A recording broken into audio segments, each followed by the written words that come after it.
What's up guys, I'm Dodger11 and in today's video I'm checking out the dev diary for February 2025 for Prehistoric Kingdom. This dev diary is pretty exciting, not as big as the last one, but it's still pretty exciting. And of course I'm going to cover the news about the new update when it is starting to be revealed. So before we get into the actual information, I do want to say that you should definitely go check out the Prehistoric Kingdom Patreon. If you can support, definitely consider it, because of course the devs, they're just a small team and they need the support of us. And here they're just thanking the people that have supported and even the people that just spread the word. Over the last month, the whole team has basically just only been working on ontogeny, and in terms of the actual art, the models and the textures, around 40 of the 58 babies are in advanced stages of completion. Now you might be wondering, isn't there 60? But the Microraptor and Archaeopteryx are not getting babies, of course, because they're way too small. So because most of the art's already done, most of the remaining production time is going to be spent on finishing their animations and their sounds and their skins. On the technical side, every day presents a new challenge to overcome. Of course, this is a very difficult system to sort of work on, but the programmers of Prehistoric Kingdom are amazing, and they've developed a bunch of new technology that has allowed them to do these things, like correcting the limb IKs with age, repositioning the vertical offset of young animals while resting, rolling, and sleeping, reprojecting the root motion to better sync movement speed to their new leg length, swapping between nav mesh sizes as animals get bigger, so they'll be able to walk through smaller things, I would assume, preventing the animals from growing if a space is too small. That's interesting, because I'm wondering if maybe if it exhibits too big an animal, even when it's fully aged, it won't grow to its adult size. I wonder if that's what they're talking about there. And swap locomotion and key animations as animals age up. They've also improved the way they handle animal selection with an optimized set of colliders that scale and stretch based on age. And in this bottom section, they basically say that this is a good reason why most games, like Planet Zoo, for example, don't tackle seamless ontogeny, because it's just so difficult. As I say, it has to scale, it has to react, and it's a big technical hurdle to solve. And we should all be very grateful that the devs are doing all this work, because it is amazing. In the middle of February, on the Patreon, they did drop a free post from Byron, who basically talked about how the audio was being designed for the babies. It was very cool. I'm not really going to talk about it in this video, but you should definitely go check it out on the Patreon. Like I said, it was completely free, and they're also updating the T-Rex adult sounds, which is pretty cool. Update 14's release window.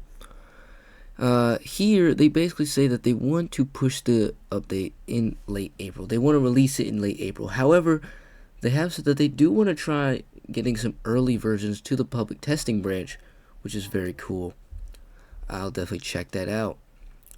Late April is also just in time for the early access anniversary, and they're doing it this late because they don't want to have any babies missing, which is totally understandable. Now we're on to the big part of update 14, of course, the baby animals, the big part of this dev diary. All these species that are about to be shown are just a handful of the ones that have been shown on the Patreon. So, like they've been saying, definitely go check it out. Up first, we have the Paraceratherium, which looks very good. Really like the whole aesthetic. Very big eyes. Very much like a baby rhino in a sense, but of course with a much longer neck and also the big ears. This looks very cool. And then we have the Paraceratherium's cousin, the Juxia, or the Juxia. I actually don't know how to say it. Nigel says it Jusha, but I think most people say Chuxia. It's essentially kind of like the Paraceratherium, but it's got like this fur on the top. Of course, it's a bit smaller, and the coloring is a bit different. Next up, we've got the Parasaurolophus and Tyrannosaurus, and they've said this in the past, but for all the babies, they're gonna all have the same skin, and then they'll grow into their adult skin. However, for the Parasaurolophus, because they're all different species, they all have different skins. So I believe the middle is Walkeri. This one is Crytochrist. I don't even remember how to say it. And this one's Tyrannosaurus. And of course, we've got a big adult back here. They look very cool. The crests, of course, aren't fully developed. Honestly, they kind of look like baby Lambeosaurus with the way the crests are. But I really like the way they look. Really like the patterning. Of course, the big eyes. Very cool. And this one is my favorite of the bunch, the Dinocheirus. The devs have said that they took inspiration from like modern day birds, babies, and he just looks so cool. Really like the way he looks. I really like the coloring too. Looks really dope, really cute. And of course, we got the big adult in the background. They were also able to recreate this meme that one of the artists, Ida, made earlier, which I hadn't actually seen until I read this dev diary, and then I clicked this. But you can go check it out for yourself. I won't spoil it for you. Now, these babies right here were revealed previously. Of course, whenever they do a Patreon post, they also release a free image for us to check out. So let's check these pictures out. We have the woolly Rhinochelodonta. Really like the way this one looks. Of course, looks very cute. The little horn on the end.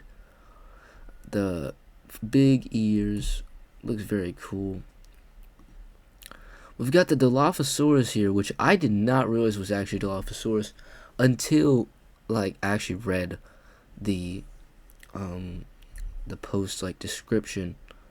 Of course, if you don't know this, I don't have the Patreon because I'm kind of broke.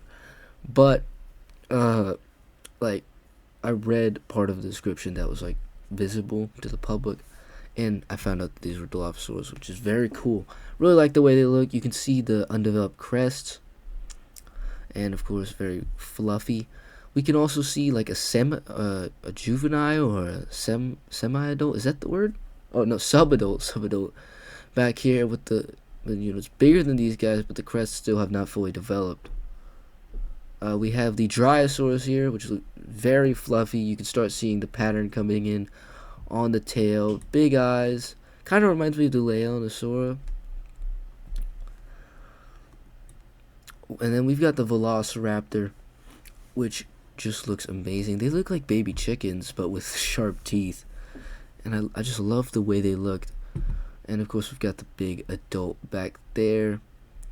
But yeah, the Velociraptors are very cool. Here's another image of them, which actually hasn't been shown before. It was probably on the Patreon, but like I said, I don't have it. And that's it for them. They've also got the Megaloceros, or the Megaloceros. Or Nigel's got me saying Megaloceros. I prefer Megaloceros. We've got some images of the Megaloceros baby, which looks very cool. And the adult's actually much bigger, which I didn't realize. It's got the spotting on the back. Much reminds me of an actual deer baby. In fact, I believe that's what they're going for. Yeah, up here. And then to cap off this section, they have 3 videos showing off the seamless growth. Sorry, could not speak. So first off, we have the Dryosaurus. Okay, as I was saying, here we have the Dryosaurus first. For some reason, it wasn't working, so I had to refresh the page. And of course, we start with this little baby. As you can see, it's already growing. Of course, this is increased speed. The babies will not grow this fast in game. And as you can see, I really like the way that the color in the fur starts to sort of come in. It looks very natural, and of course, it'll look much better when the ontogeny happens in game because it's not gonna happen so fast. Next up, we have the Megaloceros. Of course, starting from this little fawn, you can see the antlers starting to come in as he gets older. Also loses the spotting on the back, and the antlers grow nice and big into his adult form. And then lastly, we have the Dilophosaurus, which looks very cool. As you can see, it starts slowly blending into the skin color, and the crest slowly start to grow. And I think this was a good way to show how the babies are gonna morph from, you know, just this single skin into the skin that was selected for them. I think this was a good way to show that off. Next section here, alt species changes. So apparently, thanks to some recent tech advancements, they've been taking the time to improve the visual differences of alternate species, which is very cool. They're going to be correcting proportions and making more accurate shapes. So if we take a look at this image here, you can see that the Spinodon populator is much bigger and bulkier than this Fatalis. Like you can see bigger cheekbones, also just generally taller and more bulky. And if we check, like, yeah, this one, you can see he's much bigger. And in fact, I believe they're around the same size. I was doing a Smilodon build, Smilodon speed build, but I'm probably going to wait for that to be released until after this update comes. And here we can see they're also making some changes to, you know, the face. You can see some hair coming in on the sides of the Smilodon. Kind of looks like Diego.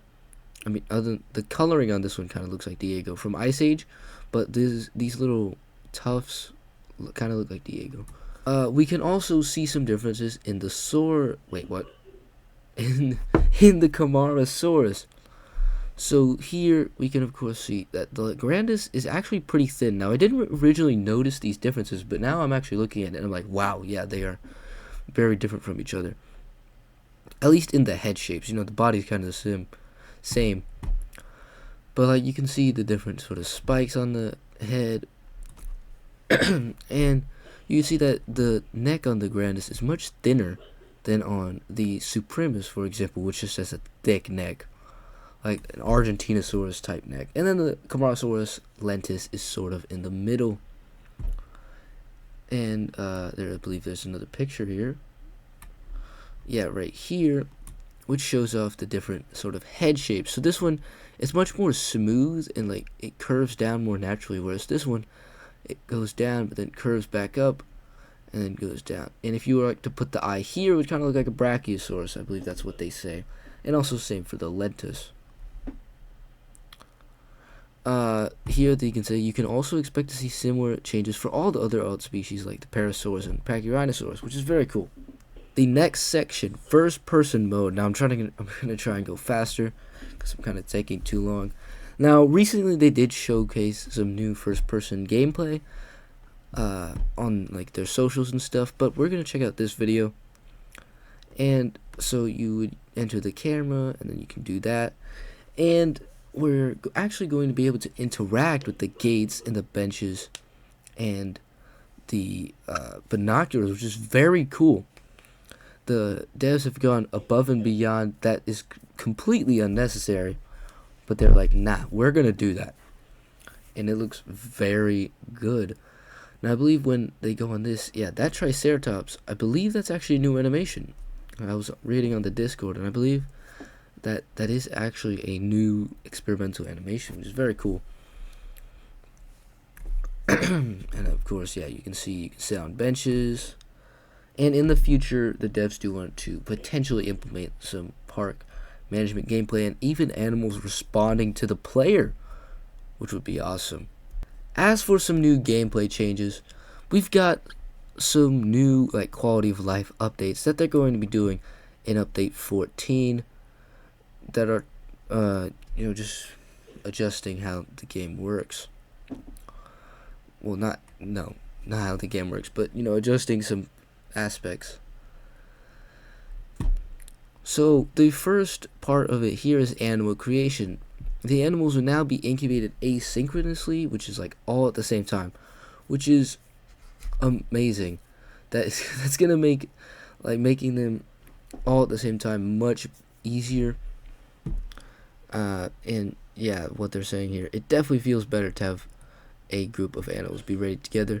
They're also probably going to have to lengthen the adult incubation times just a little bit, but I think that honestly that's completely fine with me. For animal points, the base appeal of an animal has been rebalanced, so that's calculated on animal's mass and perceived popularity.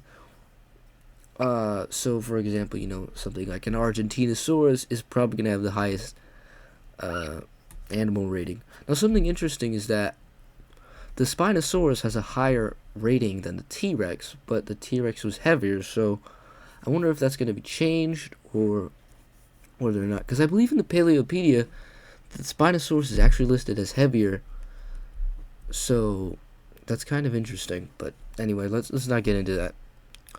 And as a side effect, base appeal now slightly varies for each individual due to their differences in mass, which is awesome. So a small adult T-Rex will be slightly less appealing than a large one. And I think that's going to be a really cool system. And when the new nursery is added, that's going to make it so that you're sometimes going to want to look for like the largest T-Rex or the largest Velociraptor for the pack. It's going to be very cool. For the excavation system, they're going to be making it so that all the certain animals like Edmontosaurus regalis and some mammals will be able to find multiple dig sites, which is going to be good. And the way staff are automatically assigned to tasks has been improved.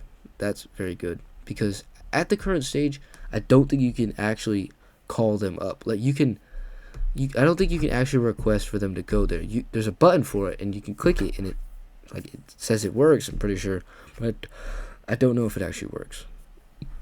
So that would be good.